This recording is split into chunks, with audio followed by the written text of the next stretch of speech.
Hello and welcome back. Thank you so much for being here, and thank you for being present for the final keynote speaker for this conference, Salima Faye. I'm really pleased and excited to be a part of this conversation. This has been a wonderful conference this year, and I hope that we will continue and end this final keynote on a wonderful note. Salima is an artist and mother living and working in Berlin, Germany. She boasts a successful career as senior marketing manager for Idealo Internet, Germany's biggest price comparison website. Salima is a world traveler who's visited over 20 countries and speaks 7 languages.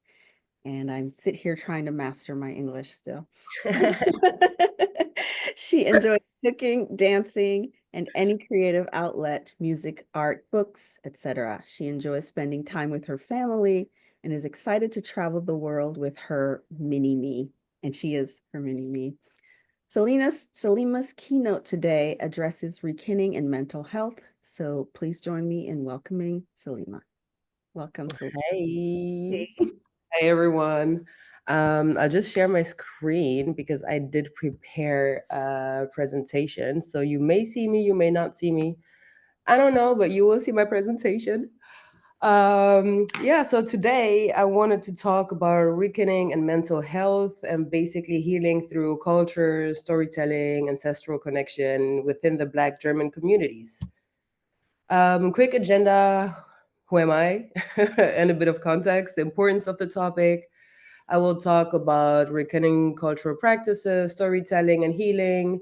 My favorite part is reckoning through arts, and just a quick conclusion of everything that I said. I think I packed the presentation with a lot of information. So if there's any questions, feel free to just jump in at any moment. So a quick presentation, another one. I did try to change that one and not repeat the exact same words that we used before. So yeah, I'm a mother, I'm multiracial. I really don't like that term, but I didn't really find another one. And a word citizen. So I see myself as a free spirit, um, which basically fuels my creativity in professional and personal life. I was born in Senegal. My mom is Moroccan, my dad half German, half Senegalese, and yeah, the word's my oyster. Always has, always will. Quick definition of reckoning, the 3 R's: reinterpreting, reclaiming, and reconnecting. So it's all about reinterpreting the personal spaces and collectives throughout a new lens. It's about reclaiming traditions, narratives, and cultural practices that have been suppressed or lost, and reconnecting with ancestral roots, community heritage, self identity, in order to just foster a sense of empowerment and belonging.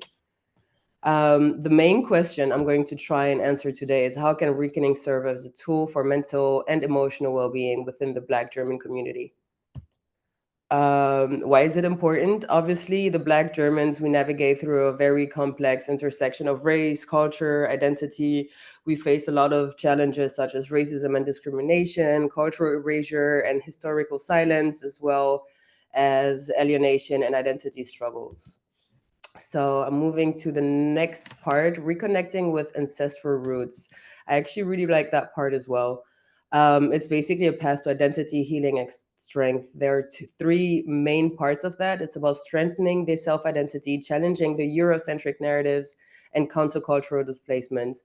For many of us Black Germans, reconnecting with ancestral roots has not just been about heritage, but a radical act of self affirmation, healing, and cultural continuity. It's about the historical erasure and systematic exclusion that has been going on. It's about looking at the ancestral traditions, which offer a deep, well wisdom, resilience, and belonging.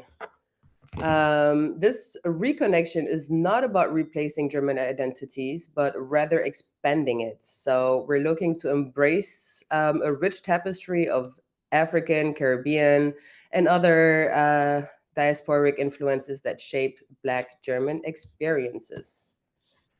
Okay, so now it's getting actually interesting. Reconnecting with ancestral roots. Why does it matter? It strengthens the self identity. It provides a historical and cultural foundation. It offers spiritual grounding within a society that often marginalizes Black experiences. And it encourages intergenerational connection, ensuring traditions are preserved. A few examples of those practices are African drumming. We all know the drums. They're used in rituals, celebrations, storytelling across many cultures. It's about a healing tool that helps process emotions, regulates stress, and creates a sense of unity. We actually see those drums a lot of times here in Berlin at Mauer Park, where, especially in summer, everybody comes together, the drums. It does create an Afro-German community. There are many workshops that are being revived that we actually did go many times while we were in school. Then we have the spiritual rituals and practices of the ancestors. I mean, my aunties know I talk a lot about my ancestors. So basically, we honor them through prayer, storytelling, and ceremonies. It's about cleansing rituals. So we use sage. I have my sage here. It's about incense or just water, to be honest, to promote spiritual well being. And it's about dancing as a spiritual practice. So African and Caribbean traditions connect movement to emotional healing. Another thing that we do is herbal medicine and natural healing. So within many African cultures, we use actually plant-based remedies to treat mind, body, and soul. We have herbs like hibiscus, neem, ginger, and even the baobab tree. They have those fruit that looks. I think they're called monkey bread as well. It's like big fruits, and it's used for immune support, relaxation, energy balancing. In Senegal itself, we use it as a juice. We call it bouille, and it's actually really nice. Moving on, the benefits of reckoning and ancestral practices. So first, one of the, what did I say? How does it call it again? Benefit is about building a sense of belonging and identity. So within the Black community, especially the Black German community, a lot of times you have feelings of displacements and isolation. You think, am I even German? Do I have the right to claim my Blackness if I wasn't raised in any African or Caribbean traditions? Where do I truly belong? A lot of Black Germans actually are feeling a bit lost because we are our identity itself has historically been associated, or the German identity has been associated with whiteness. So being excluded from German history in general gives a feeling of disconnection, and at the same time, for Black Germans, we also feel disconnected from our ancestral cultures due to migration, colonial histories, or simply the lack of access to knowledge. Now, how can reckoning help? It helps strengthen the identity. It helps create a cultural home, counter internalized racism, and basically encourages healing, intergenerational healing. About the identity, it learns basically one's heritage. Where do I come from? How are my people? How were my people? Um, then again, cultural home, just basically us coming together, having cultural spaces, safe spaces for ourselves. Internalized racism. A lot of times when you don't express it, it just stays inside. So it gives us basically a room for us to just talk about it, and sharing one's history or experiences helps us basically build a pride in Blackness. And the healing part is actually really interesting because we can learn a lot from our elders and share that knowledge also to the youth and to the younger ones that are coming, which basically will reinforce a sense of belonging. Now, a second benefit is enhancing emotional resilience through pride. Cultural pride is really interesting. Cultural pride resists racial trauma and psychological effect of racism. It's about navigating adversity and resilience rather than internalizing the oppression. And it's about feeling empowered instead of basically seeing ourselves as victims of history. How can reckoning help? It redefines Blackness beyond the struggle. So our Blackness is not just, oh, this happened, or racism, or yada yada yada. It's all about how do we see each other, how what is our history, and seeing the Black history or the Black German history as well through a new lens, and not just the ones of slavery, colonialism, etc., but about the creativity, the strength. What did we achieve so far? It boosts our confidence. Obviously, when you know everything that the Black community has been going through, it helps you boost your confidence. You know where you belong. You know that this is happening. There's innovation. There are cultural richness that foster the self-worth, and the collective support system. So cultural pride. It's all about helping individuals help strengthen shared experiences. And when I mean individuals, I mean for us here in Berlin, we have a pretty big Black community, but there are also a lot of Black Germans that come from like little villages, and they are all alone in their little villages. So those communities help just connect each and every one of us.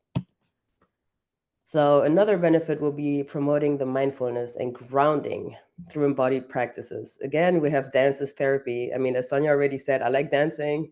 It's a therapy and liberation. We have African dance traditions that help emotional release and self-expression. It helps process trauma that is stored in the body, reduces stress, it improves the mood. The community dance rituals foster resilience and just a collective healing. It's not just you, you're not alone. We're all in there together, basically.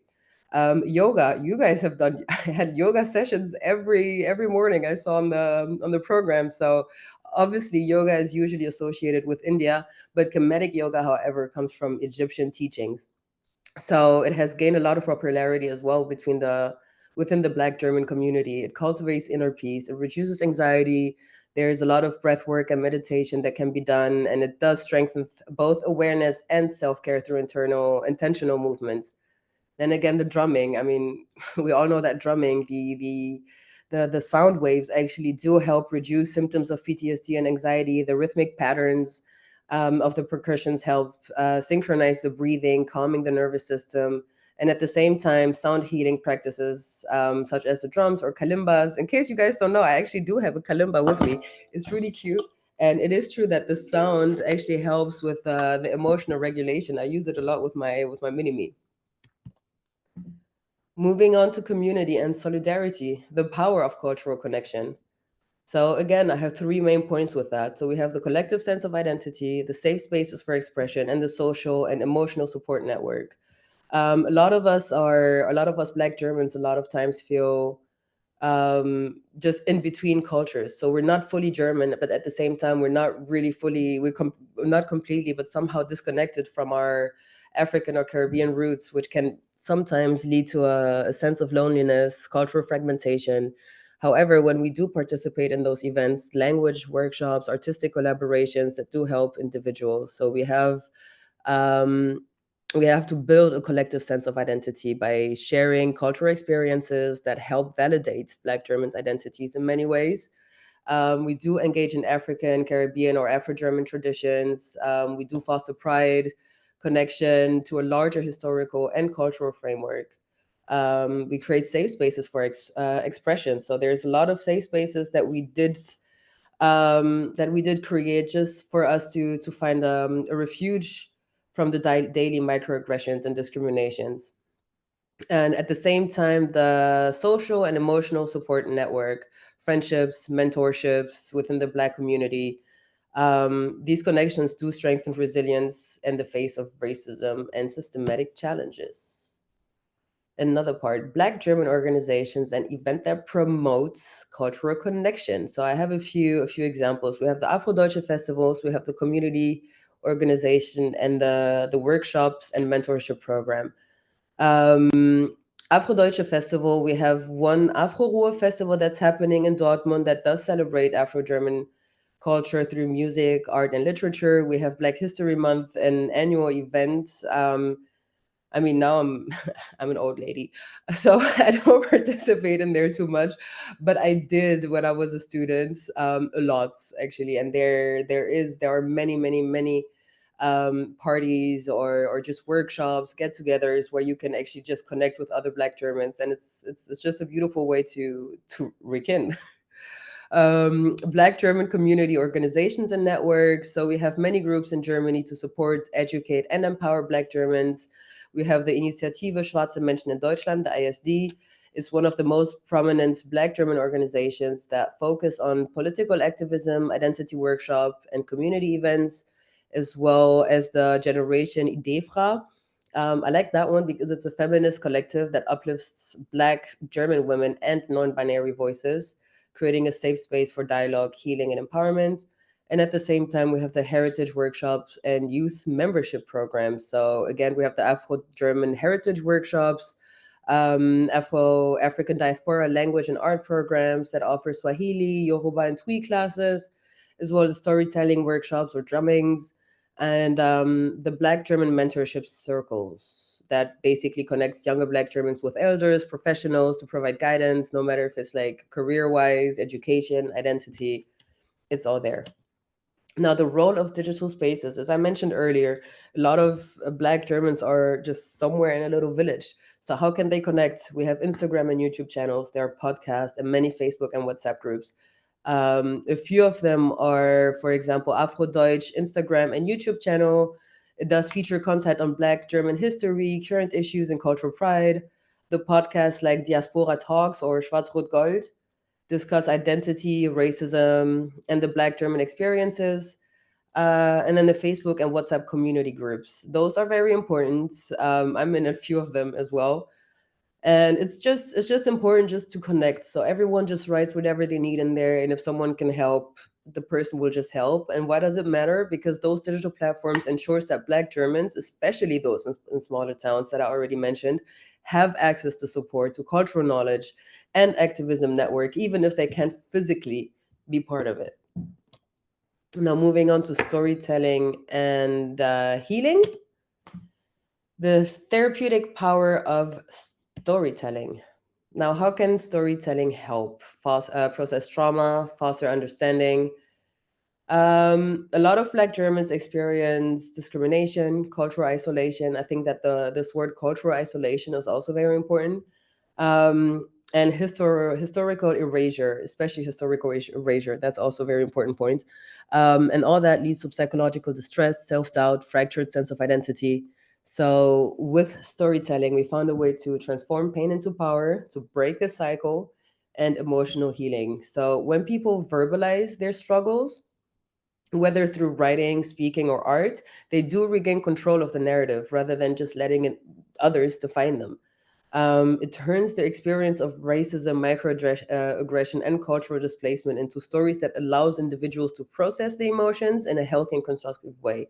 At the same time, we did talk about it earlier as well.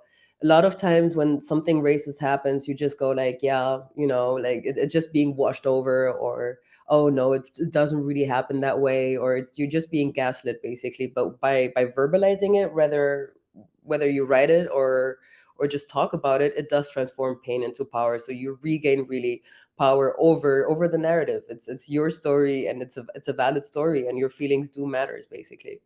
Breaking the cycle of silence and isolation. Why stay quiet? Basically, why stay quiet?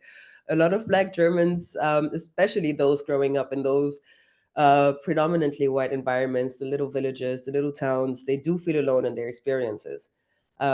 Just by hearing those stories or reading those stories from others, it just validates their experience. As I said, a lot of times it's just being looked over, or you're just being gaslit into it really didn't happen that way, or did they really mean it that way? By simply hearing that other people are feeling or experiencing similar stories, you do break the cycle of silence and isolation, which does inherently create emotional healing through those shared narratives. So storytelling activates the part of a brain um, that processes emotions and basically helps individuals organize the traumatic experiences into narratives that do make sense. A lot of times something happens and you're just like, okay, what did exactly happen? And then you just try to make sense of it.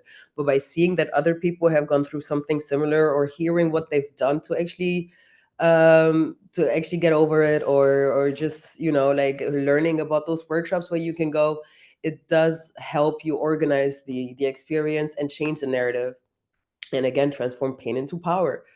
Writing or speaking about it also externalizes the pain. If you just keep it inside, it just becomes toxic. I don't know, it's like this virus that will just grow and grow and grow and grow, and then you'll just end up being bitter. So instead of just keeping it inside, it's important to speak about it, about your experiences, It makes it less overwhelming and also easier to process, especially because you do it within a community of people that do understand it, that have shared experiences, and that can also just add to to your experience by just giving you advice, by helping you process, by giving you tips and tricks of how to deal with this.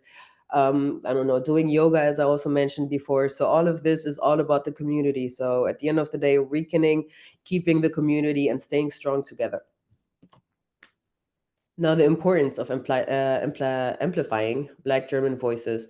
If you look at German history, it's rarely talk about Black Germans. So German history is very, very Eurocentric. You know, it's all about First World War, Second World War. We've heard about it, like learned about it a lot in school. I mean, I remember in school, I would always ask myself, why do we only talk about that? Like, do we have anything else to talk about? Well, yeah, we do. And now within the Black German community, we did just create the space where we can actually talk about it. So Black German voices were always missing from literature, media, public discourses. Today, whether it is through books, spoken words, film, or digital platform, it has become a crucial way to challenge dominant narratives and reclaim the space. So literature is a tool for it, for visibility and representation. So books by Black German writers provide counter narratives to the mainstream history, that do ignore or distort Black German experiences. By reading those stories about Blackness in a German context, it does help Afro-Germans see themselves reflected in literature, reinforcing self-worth and self-identity. I have an example here. I mean, obviously, I could have chosen another example because my dear uncle Charles Huber um, did write a book about Anita Baya in Senegal, I think it's called, if I'm not mistaken. I hope I'm not. Um, but another example would be Olumide Papola, an Afro-Nigerian, Afro-German Nigerian writer that did explore Black German identity, queerness, and intersectionality in her fiction. We have the oral stories. Oral stories, I think, is quite interesting because in Senegal, a lot of times, or in many other African countries, but I'm going to talk about Senegal because that's what I know. So we do have those griots, which are basically village elders that come into the city or come into your town or whatever, and they tell you your entire lineage. So I could just tell them, "Hey, my name is Salima Cecilia Diorfay," and then they would just turn around and tell me everything. They'll tell me my dad, my granddad, my great great great granddad, and my entire history. So oral histories has been part of African culture, and it kept on happening as well within the Black German community because it's mainly the elders that are including their children within.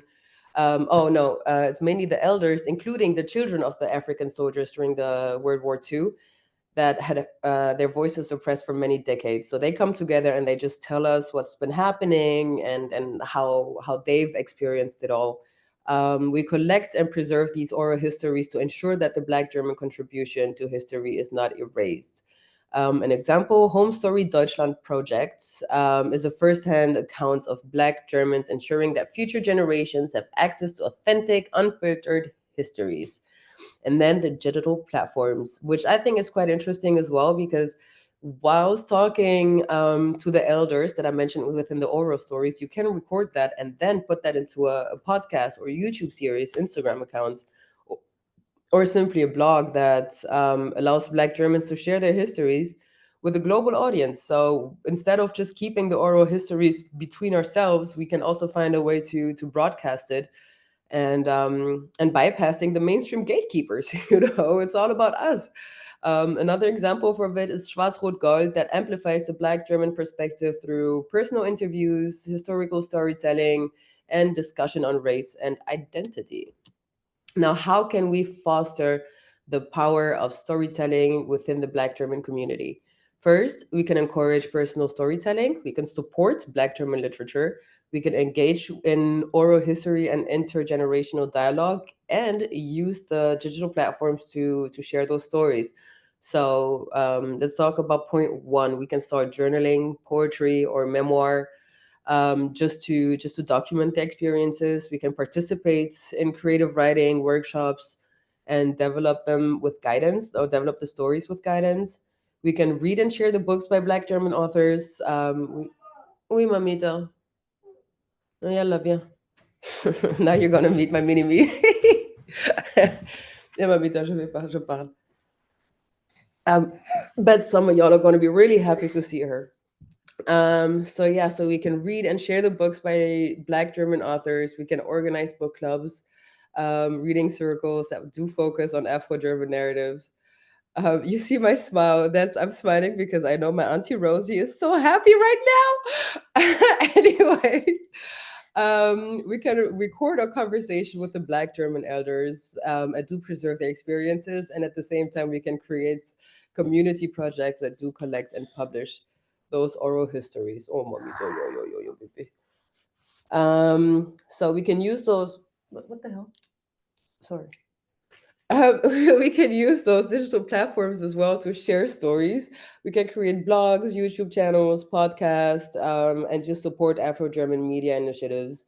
So go on Instagram and YouTube, type in Black German or Afro Deutsch, and just see what's happening, who comes up. I will do share a few examples as well, though. And here are the examples. Um, Afro-Pian, Notes from Black Europe by Johnny Pitts. Um, That's a travelogue, basically, that explores the lives, struggles, and cultures of Black communities across Germany, France. Tu veux te coucher là-bas, maman? Ok, va te coucher là-bas, mamita. Après, mamita, je finis et je viens, ok? Je te fais câlin, ok? C'est quoi ce de regarder? Ok, après, mamita, ok? Yalla, va te coucher un peu, mamie. Ok. Bah, va sous la couverture, j'arrive. Va, prends la couverture de ta chambre. Okay, so the term Afropean is basically African and European blended it together, and it does represent the blending of African and European identities. And non, maman, je peux pas. Il faut que tu ailles la prendre toi-même. Alors, va prendre la couverture de ma chambre.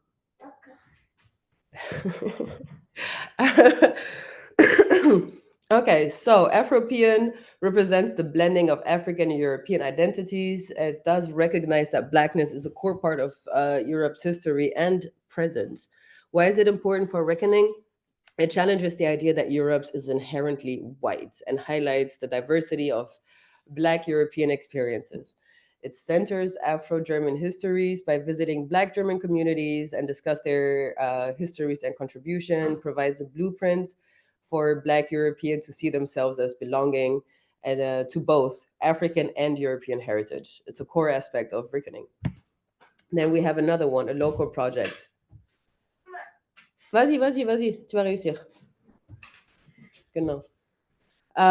So here, Fava Eken, I quite like that one because it's basically the community or Afro-German women that went and tried to find the core of their story, of their history. It's co-authored by May A.M., Katharina Aguntoye, and Dagmar Schultz, and a groundbreaking work or a book that was published first major published of Black German biographical accounts. Sorry, guys, I'm a bit. The book gave a voice to Afro German women, highlighting their lived experiences with racism, identity struggles, and resilience within the German society. It became a foundational text for German activism, Black German activism. C'est bon? Très bien. J'arrive, j'arrive. Influencing later generations of Afro-German writers and scholars. So Faber Ekenen challenged the dominant white narrative in Germany and inspired a wave of Afro-German storytelling and activism, such as Daheim unterwegs, Ein deutsches Leben bei Ika Hügel-Marschall. I quite like that one, and I chose that one because my presentation so far has been very African and Caribbean centric. However, this one is about a Black German woman who was born in post war Germany and tells her story as a mixed race child society. So she is for as far as I know, African American. Oh yes, she is basically reconnecting with her African American father and exploring her Black identity. The memoir resonated with many Afro Germans who grew up feeling displaced, helping them see the struggles as part of a larger historical pattern. Now, the impact of storytelling on mental health. It validates experiences, plain, simple. It gives voice to Black German histories and identifies often ignored in mainstream narratives. It helps individuals feel seen, heard, and understood, reducing the isolation, especially as I talked before, the ones that are from small villages or or predominantly white neighborhoods. It strengthens the cultural pride by preserving personal and collective memories. It's about reclaiming agency over the narrative.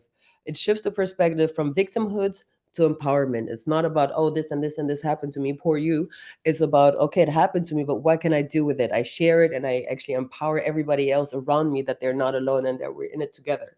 It allows Black Germans to define their own identities instead of being labeled by identities. And it does provide a sense of control over personal history and foster emotional resilience. Basically, to tell your stories to reclaim your power. Now, my favorite part, reckoning through art. Art is an expression as expression and healing. The role of art is processing emotions. We all know art is therapeutic. It allows individuals to channel pain, joy, identity struggles into something tangible. It's about creating expression and helping Black Germans navigate the emotional weight of racism, cultural displacement, and identity crisis. Art provides a visual language to communicate experience or experiences that words cannot fully capture. So, art forms that are mainly used for reckoning is visual arts, painting, sculpting, photography, etc. It's about music and spoken words, Afrobeat, poetry, jazz, and performance, dance, theater, film, a few examples of this. I will start with the last one, Schwarz Rund. I quite like that one because it's from a Black German artist who uses graphic novels and illustrations to explore Black queer identity in Germany. There are challenges to the stereotypes and Eurocentric beauty standards. Then we have Noah So, Music as Resistance. She's a singer, a writer, and an activist, and uses music to critique racism in Germany and media. Her songs highlight a lot of Black empowerment, cultural pride, and resilience within the Afro community. And then Philip Metz, Afrofuturistic Visual Arts. So Metz's digital art blends African heritage, futuristic vision, and shows Black Germans in powerful, dreamlike landscape. You guys should check it out. Beautiful work. Healing through creativity. Um, Let me start with a picture. So it's the example basically. Eoto, teach one has art sessions, Black-led creative workshops that explore identity through visual storytelling. Now, why is this important? Many Black Germans explore heritage through Afro-inspired paintings and sculptures. Then we have music and healing. We use musicians to with traditional instruments, as a mean to explore spiritual and emotional grounding. And then dance and therapy, as I mentioned earlier as well, it's all about mindfulness and stress relief. Yeah, so those workshops actually do help you or us come together and just basically you do whatever suits you best. So I like dancing, so I go to the dance part, and painting as well. So it's a just cool way to get together and talk about it all. And then as a tool for healing and social change, I have a few case studies. That picture I also chose also because it's Black History Month and not just a month, because Black history is a lot. So we have Afro-German murals and street art in Berlin. That one is in Mauer Park. It's about Black German artists that reclaim public spaces through their murals. Then we have the Witnessed Publishing Project, which is a literary artistic initiative, also publishing stories, poem, and visual arts, which goal has is to heal through storytelling, challenging Germany's dominant narratives about race. And then again, the Initiative für schwarze Menschen in Deutschland and Art for Activism.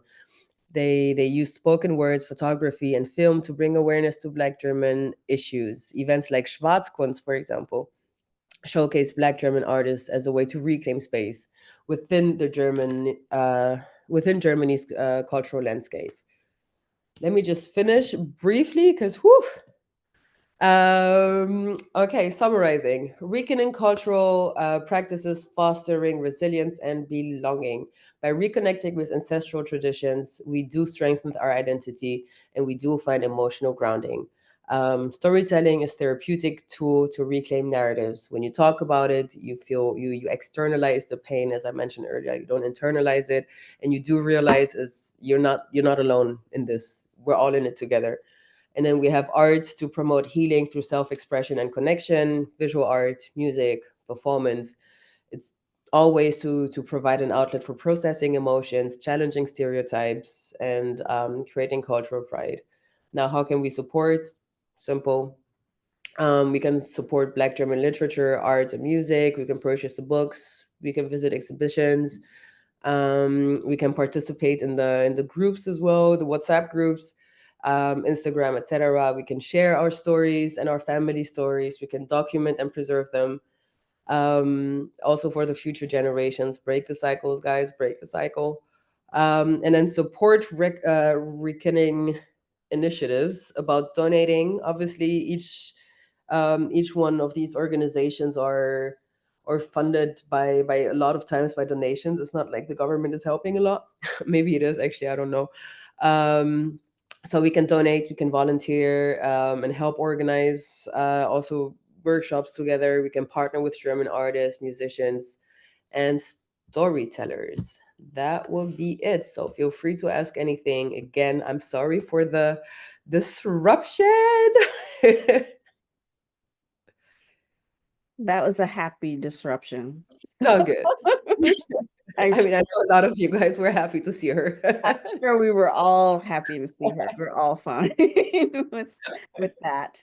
I think it actually made the presentation a little bit more tangible if we're thinking about the intergenerational context of what Exactly. we're talking about as well, and healing practices and how we can think about, healing ourselves so that the next generation doesn't carry around, Exactly.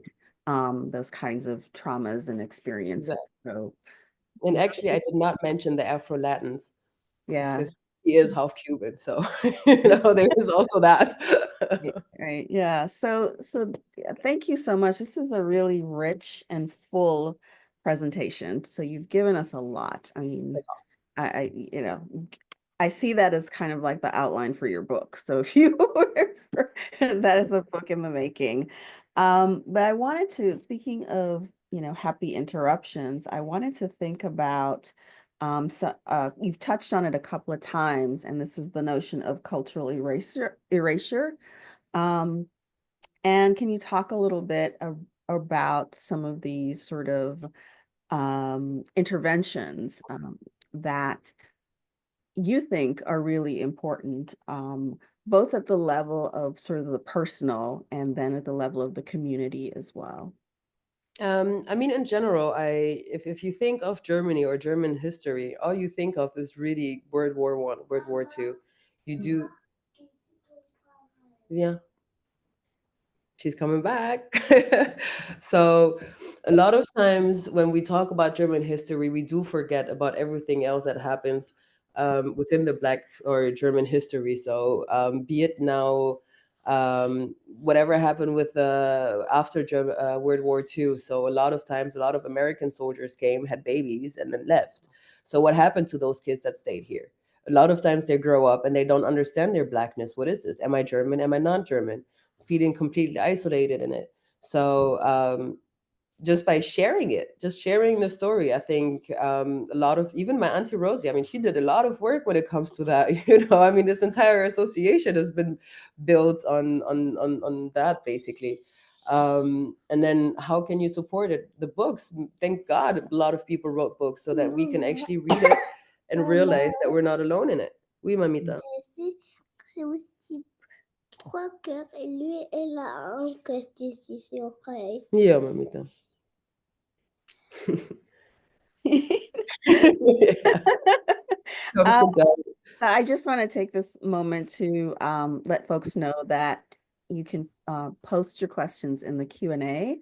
And I see we have one question coming from Ruth Spencer. who says and asks, I was in Germany in 2008 and attended the Bundestreffen. This gathering was located in smaller communities outside Berlin. Is it still held? I'm not quite sure, to be fair, because I think I kind of stopped being completely involved in activism the moment I became a mom. you know so I'm not quite sure if they're still being held, but I do know that there are many other things happening. I know as well that we have, for example, a lot of Senegalese drummers that are traveling from city to city to touch base and connect with everybody else. I think those things are still happening. And then now with digitalization and especially post COVID, I am not quite sure how all of this is being taken back, Mhm. but we did digitalize a lot. Mhm. So I know that you've spent some time talking about the African and Caribbean influences as they sort of inform your life experiences and your perspectives. Um, and you describe yourself as a world citizen. Um, how is that perspective, right, in terms of a diasporic diversity that looks different than what we usually understand as sort of, Black German, right, or has been given to us historically? Can you talk a little bit about that notion of being a world citizen and having an understanding of a sort of wider diasporic community, um, sort of informs your art or other kinds of work that you engage in? Well, as a word citizen, one thing that I did realize is that Germany indeed is a very white country. So I did live in London for I think about 4 years, and then I remember exactly the day I came back to Berlin. I was kind of scared when I was in the S-Bahn because I was like, "Sheesh, where the bros?" Like, it was um, it was very yeah, very very white centered. So this is where I with my art decided to also oui mamie demain okay. So I did realize that, for example, if we speak about Caribbeans or European Caribbeans, there's a huge community in London that is Caribbean.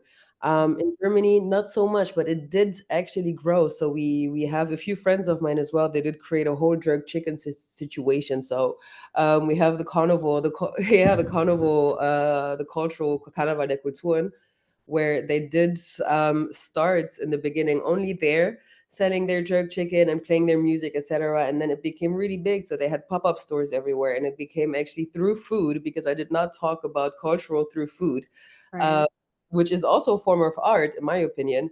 They did actually manage to reach actually the more white German people through those little examples of those little events. And in my personal experience, I think my art is yet to be shown, Mhm. but it will, and when it will pow. I'll send Okay. you a link. I can definitely see the family relationship now between you and your Auntie Rosa. I'll That do. beautiful self-confidence. I love it. Thank you. Uh, I think she's really proud right now, so am I. she is. Can you say a little bit about your embodied practices, what you sort of participate in, and the way that that um, helps or has helped with healing? Mm, so I think the dancing is very interesting. When we moved to Germany, it was in 1999, December 1999, and I think my first few experiences in Germany were not nice. Let's put it that way. So my first encounters with white people were not necessarily the best ones. Mhm. And then I did found a community. I did end up finding my community within dance. So we had a few Angolans, a few Ghanaians come together. We created actually a dance group together. First, we just did a lot of hip hop dance because that was just what was in at the time. But we did always mix it with a lot of African backgrounds and African dances, especially with Angola. We had a lot of kuduro involved as well.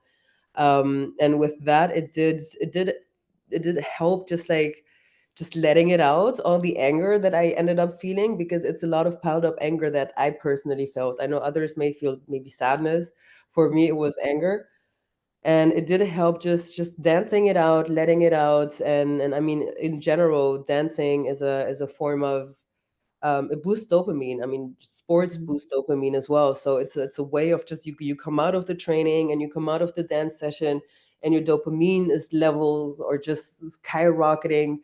And it's a beautiful way to just then come home and think like, wow, okay, so first of all, I'm not alone. We created an entire community. There were not a lot of Black Germans back in the days, and we did all find each other, and it was very mixed. So we had Brazilians, we had people from Angola, from Congo, from Ghana, Senegal, all over the world, basically.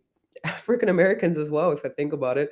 And it was very cathartic, I would say. It was releasing a lot of piled up emotions, and at the same time, it was, I think, so emotional that we did end up being Berlin Meisters. Like, we did the competitions and we won the Berlin Championship Oh, wow. of dancing. So that was, I think, it was very important for all of us, because yes, we were kids. We were maybe 15, 16, but it was a lot of piled up emotions within, and the stories as well. Some were just orphans, some lost their parents in war in Africa, some came through living with aunties or uncles. So it was a lot of different stories that ended up being together, and just connected us. Until today, we're all very close, very friends. My brother has his stabil group where they all basically all together, and are friends. Oui, mamita. Mhm. Oui, tout de suite, mami, tout de suite. That's wonderful. Can you say a little bit more about how sound functions in the healing process as well? So you mentioned sound, but you also, as part of body practices of drumming, but you also mentioned the sonic, and you mentioned an instrument in particular. What is that? The The kalimba. kalimba. Yes, the kalimba. That one. That one. Actually, it's a funny side story. That chapete. I hope not a lot of people speak French here. Um, so the kalimba Mhm. is actually quite funny, because this one I received from a Chinese friend. Actually, she gave it to me for my birthday, Mhm. and sound does help. So me, I have ADHD, and I know that certain sound waves help quiet my brain. So if that happens, I'm not quite sure. I think it's 800 hertz, whatever. I don't know. Mhm. It's just something that I saw somewhere. Um, but it does calm your body, and I think at the end of the day, to quiet the mind, you need to quiet the body. A lot of breath work. I also mentioned it in the presentation. It's important to just quiet the body, and the sound waves are helping quiet the brain, that will end up quieting your feelings as well, and help within the healing processes. We see that also with the drumming parts. A lot of times when you have drumming workshops, some people, they end up crying at the end. They walk out of it and they just, Mhm. sheesh, that was a lot that they had to let go of. And even in Berlin, you see the same. We have a huge techno scene. Why do people like techno? It's a repetitive sound. It's a to do, same as with the drumming, and all of this help you basically. It's also, the movements are going to be very 1 2 1 2 1 2, which basically ends up putting you in a certain meditative space that will actually somehow heal your emotions. Sheesh, I don't know. Maybe I should, go and have another master's degree in psychology or something, and I would learn more about it. But it does actually end up help the nervous system quiet down, and then eventually you get to process the trauma rather than just being in your fight and fight Mhm. Mhm. response. Mhm. Good. Great. I want to pause for a second to remind folks that you can place your questions in the Q&A. Um, and I'm going to switch to the topic of rekinning. And you mentioned that quite a number of Black Germans actually live in small towns. And so they aren't necessarily all located in city centers and the Berlin metropolis, right? And so can you talk a little bit about what are some of the ways that you and other Afro-Germans, Black Germans enact and create community, right? This notion of like rekinning, um, particularly in terms of the digital. And what do those communities look like in the context of the digital? So, where do I start? So when I was younger, I do remember I met this guy, also Black German, half African, I will say. I'm saying like this African because he himself didn't know where his African part was coming from. And when I was speaking with him, he was very defensive. I met him again a couple years later, and he did a lot better thanks to those groups. So we had like the Facebook groups, and when I started partying in the techno scene, and I was a bit more involved, I also realized us Black Germans, we were just isolated. It was just one here, one there, but we were not together. So I thought, okay, let's just bring everyone together. And then I created a Facebook group, put everyone in it. And I think the group is still growing. I'm just not managing it anymore. But it ended up just bringing people together that just came to Berlin to party. They thought they came to party, and they ended up finding people, finding a community. We did end up like creating certain events, like going to watch the Black Panther movie, the first one, together in the movies. And it was beautiful because you had African Americans, you had people coming in from London that were here in Germany and didn't even find their people. You had people that grew up here and never had a Black community that they could go with. And we all kind of connected together. We created events through the group. And eventually, we did also create a WhatsApp group, or I didn't, but I joined it. It's Black Women Matter, women with an X, because we do include non-binary and trans. And it's a beautiful way because you see people really from all over the country just typing in, "Hey guys, I need my hair braided. Can anybody help?" Something as basic as where can I get my hair done is a big question within that community. Or people come in and say, "Hey, my nephew had a racist encounter here and here and here, and he's a professional basketball player or whatever. How can we help?" And then everybody comes in together and give tips and tricks, or we ask for Black doctors together, and then we just, "Hey, check this guy out, go to this one," because we all know, service is a bit different. Um, and those groups, actually, it's beautiful to see because every now and then we do meet up, and then you have literally people from all over Germany coming just to have the sense of family and community. And it's very important as well because you go back home with this feeling of empowerment, and you're not isolated anymore, and you're not alone. And that's, I think, is the most important thing at the end of the day, because again, Germany is a very white country. I mean, we like to also say that Berlin is an international city. Well, yeah, European wise international, but it's not world wise international. We have many European countries represented, but we do not have a lot of world countries basically represented. Mhm. That's really interesting. Your comment about the hair it took me back to my first time in Germany. I think it was 2001. I was in Hamburg trying to find a place to get hair products. It's hard. Yeah. Actually, when I was in Hamburg, when I was studying in Hamburg, at one point I wanted a fringe. So I would go to this hairdresser. I'm like, "I just want a fringe." So she just brushes out my curls and just cuts it. I cried.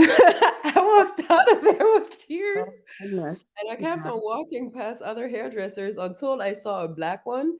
And I walked in, and the lady was trying to, "Hey, how can I help?" I was like, I went straight to the guy and said, "Hey, bro, I need your help." Showed him the hair. He was like, "Oh my God, sit down." And he fixed it real fast. But it's something very important because, I mean, why can you not get your hair done? I Mhm, learned to cut my own hair, but that's simply because there is not a lot of places where you can get your hair done. mhm. Yeah, I think back then I found a small African shop that sold food and then Hair products. like hair products. And Um, it's important, because at the end of the day, even if you think of American history and slavery, they used cornrows to map the exit routes. How can you get out of here? So it's all about the hair. Hair is a big part of African or in general black history and black identity. I wonder if you could talk a little bit now that you've mentioned the African American context, if you could talk a little bit about how you see rekinning functioning in the relationships between Black Germans in the US and Black Germans in Germany and in other parts of Europe. Um, what do you see that relationship as now? How do you imagine that relationship could be, and how? Mm, Well, I think when we talk Black Germans, something that has to be defined or that I didn't quite define for myself is what does it mean, Black German? Someone that is part German, someone that was born and raised here, someone that lived here a certain amount of years that makes him a Black German. What exactly is a Black German? Because at the end of the day, there is a lot of Black Americans that came to Germany, even like, I don't know, at some point, especially within the last, I think, 10 years, and I see them as well as Black Germans. However, sometimes the traumas are different. Mhm, Whatever they went through is different. The fights are different. I think the fights in Europe is not about black versus white. I think the European fight is more about identity, and I do belong here just as much as I belong there.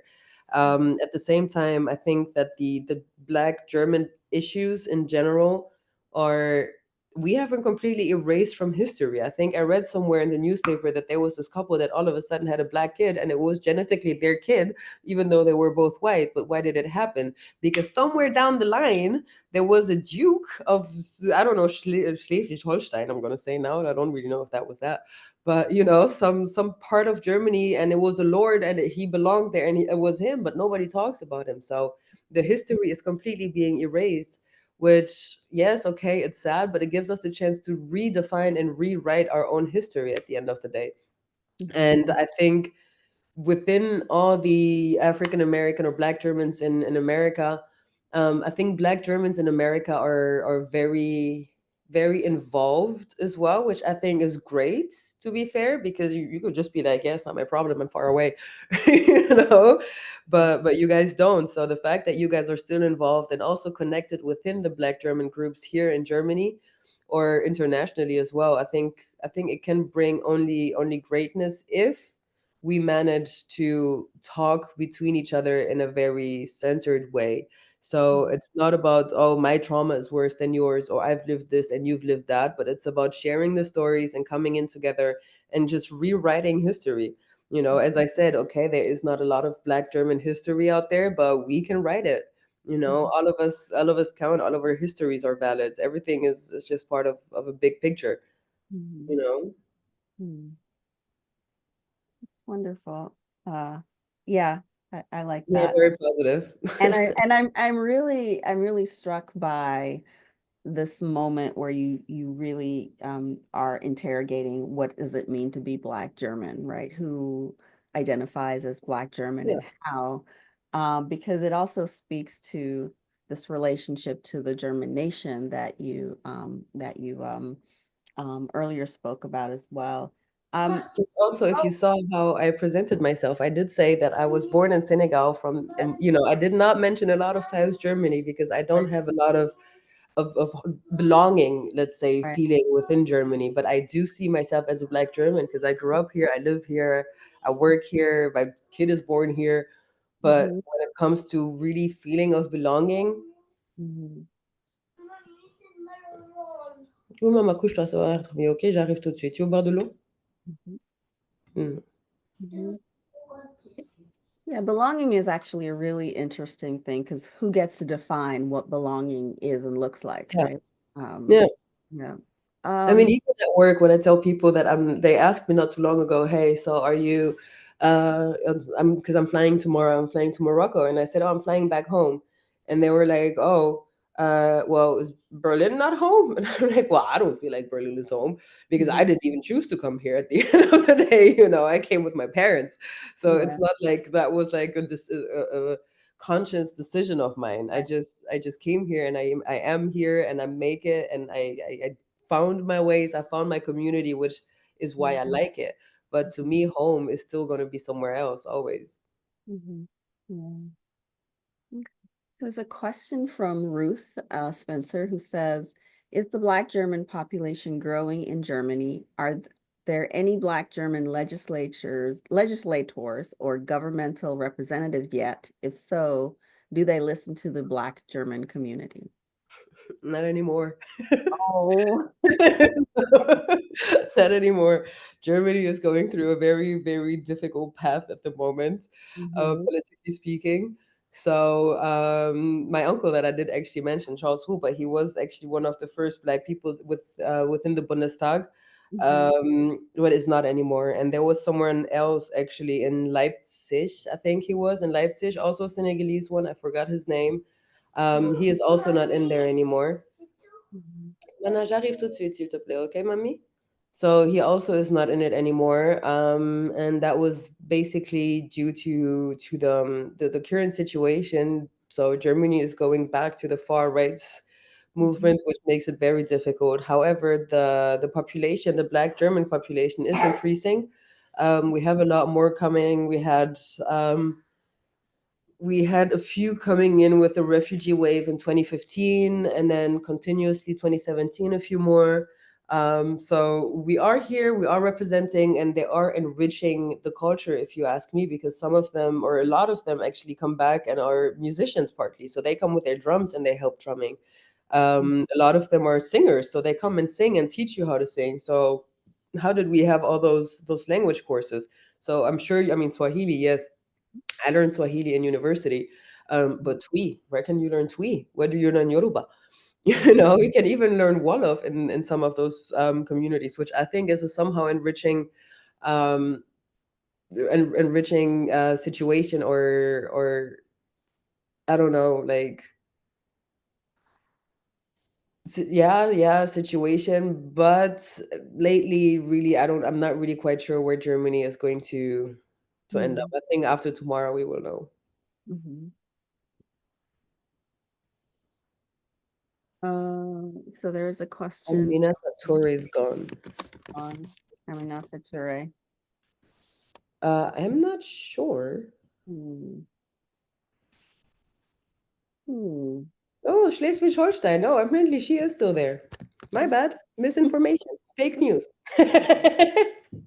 Yeah, but I do remember there were two men in the Bundestag before, and yeah, and And so then, we just can't remember the second person. phew, yeah. Yes, I mean, phew. And a woman, thank God. Uh, um, so storytelling, I think, is perhaps um, sort of the primary, one of the primary means, right, through which we can sort of correct the larger historical record, which that erases people from a nation, a national, and sort of cultural and social history. Um, and I wanted to sort of ask a question about how storytelling functions for you, in terms of this larger sort of narrative about being a Black German and belonging, and then the role that storytelling plays as something that sort of knits together a larger community. The good thing about storytelling is, again, we all have different stories and we all tell the stories in a different way. So I know a lot of times I'm very, I have a hot temperament, so I'm very like I get very heated very fast. So a lot of times, especially when I talk about certain situations, I ended up being the one that would basically explode pretty fast. So I would just go in and be like, hey, and this happened, and I would be very angry about a lot of situations, and I would say it as it is. So I'm not very good in paraphrasing. I say things as they are. um However, I have a lot of other Black Germans that they are a bit more diplomatic than me. I'm more of an it guns blazing, and others are a lot more diplomatic. And I think that mix is what made a big difference. I know there's somewhere on the internet an article where I was speaking with a few other Black Germans, and that was a very interesting meetup as well. It was me and three other women, and that was I think it's Im Gegenteil is the page of or the name of the page. And basically it was very interesting because we all had completely different stories within our Black German being. I think me being somehow mixed but somehow more African than German, yet not looking more African than German, has been also always a misconception of who I am, or what I've been through, or the experiences that I've lived. Because when I compare myself to other Black Germans, I did not grow up speaking German. I learned German when I was 10. And so my experiences have been a lot more different, just simply because of the language barrier that I had that others didn't. However, when we did come together and we did end up sharing those stories, it was quite interesting because I did find friends that also came to Germany about the same age, or maybe with 15 or 20 or whatever. And at the same time, they then find their stories mirroring with my stories. And at the same time, you have others that are born here or grew up here that do end up finding their mirrors with other people's stories. So this is, I think, the main part of storytelling, that we can all find ourselves. Obviously, if I read a book about, I don't know, growing up, like my uncle's book, growing up in Nida Baya or Bayan or whatever, um, I can't relate because I did not. I read it, I acknowledge it, I accept it, and I acknowledge his feelings and the way he grew up. But me personally, that is not my story because I came in a lot later and felt alienated for most of the time that I was here. I have a question. Okay. My question pertaining to rekinning is, what does it mean to you to be rekinning in this space? And what can you say about our rekinning and share with the audience? We are Well, our rekinning reking. storytelling right now. Ah, ça va mieux. Oui, c'était Tata Rosie. Somebody heard you. Viens dire coucou. She wants to come and say hi. Mais tu vas pas la voir, ok? Tu la vois pas, mais elle t'entend. Tu veux dire hello? Viens, fais vinke vinke. So here we are. Are we kidding? This is it. Hello. There she is. Hello, Anna. So this is Are We Kidding? Mantenu. Anna from Montenu. Okay, bye. Let's talk. So our beginning story was completely different, as you guys can tell. It was different because obviously my story has been. Mais va sous la couverture, mamita. Montla, fuerza, mami, fuerza. Le puedes hacer, dale, así mismo.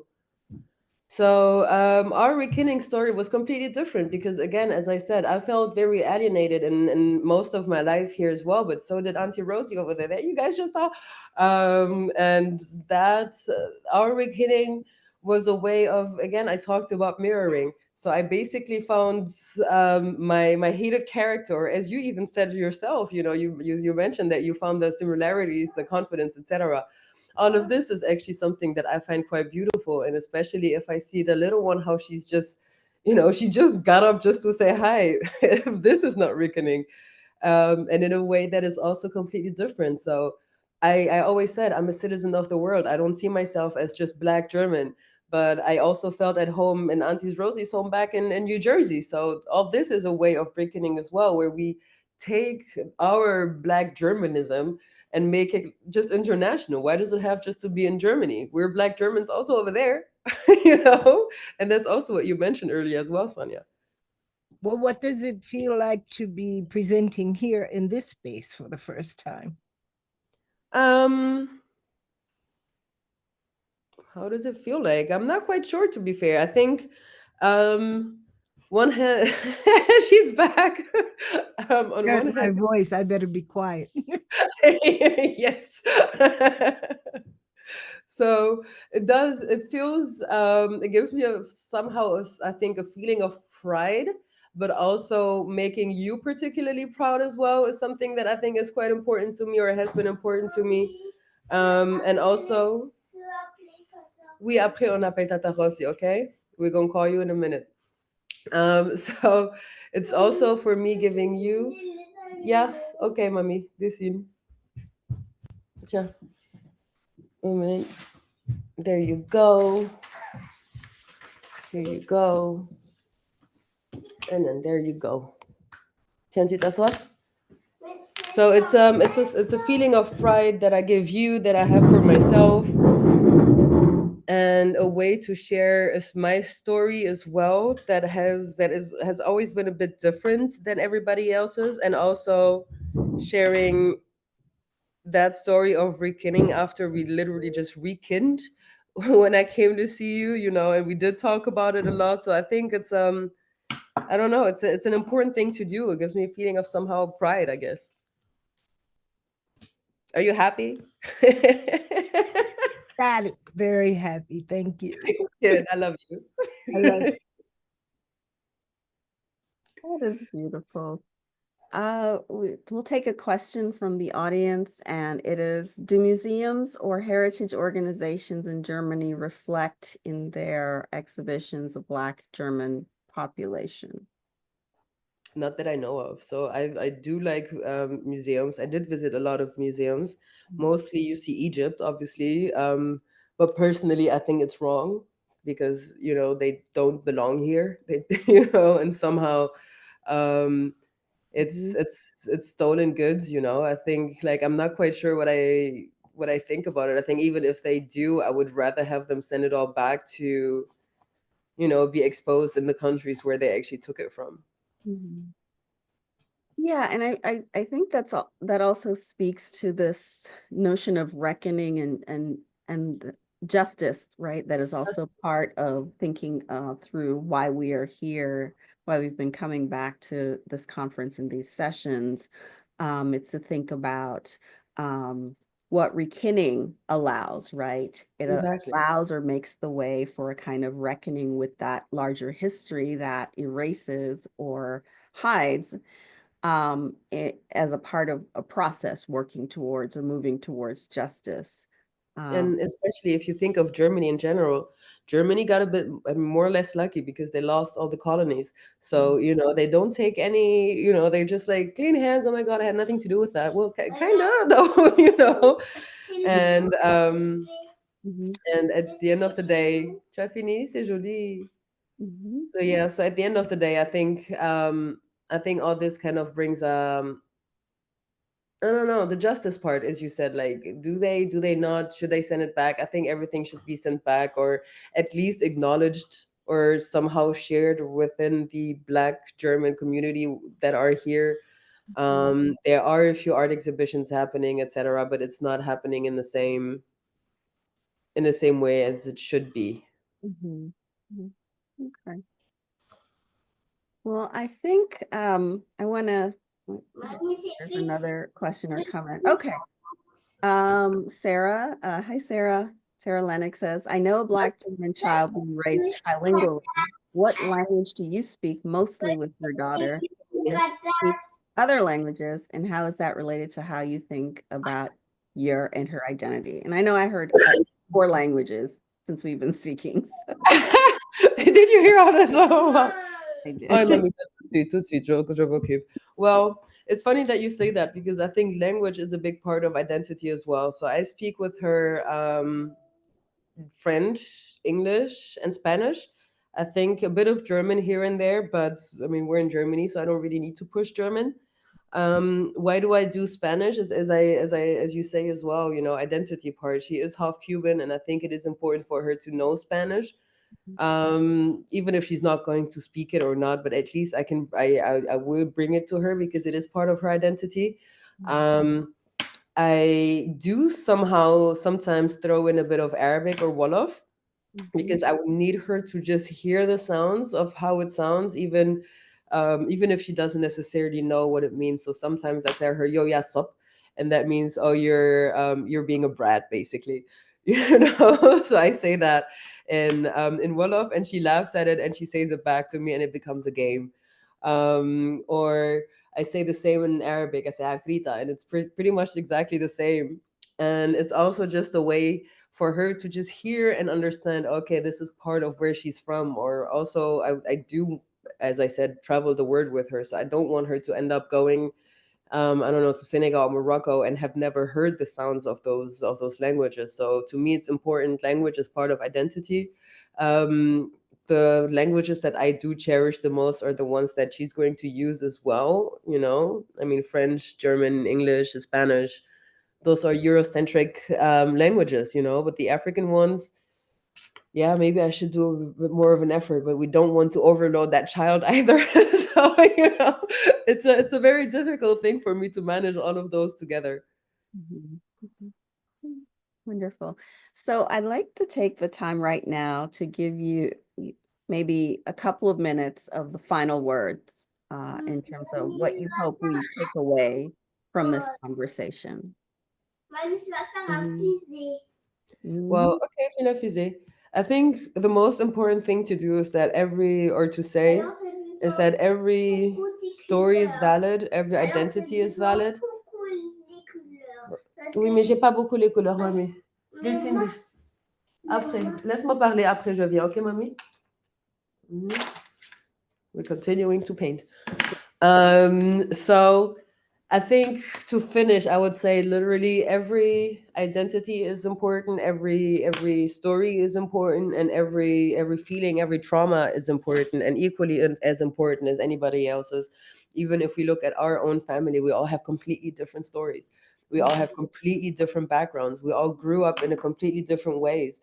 Even if I just make it smaller and just see me and my brother, we grew up in completely different circumstances as well, which does not mean that mine is not valid or his isn't valid. So we're all part of a bigger picture, and I think the only way that we could grow or heal in a community is to accept everybody else's way and also be better. So not just do as everybody else, or not just be like, oh, this is just for Black people, or this is just one Black community, or this is just for Black Germans, but also invite, because I think also a lot of my own personal culture is inviting and sharing the culture with everybody else.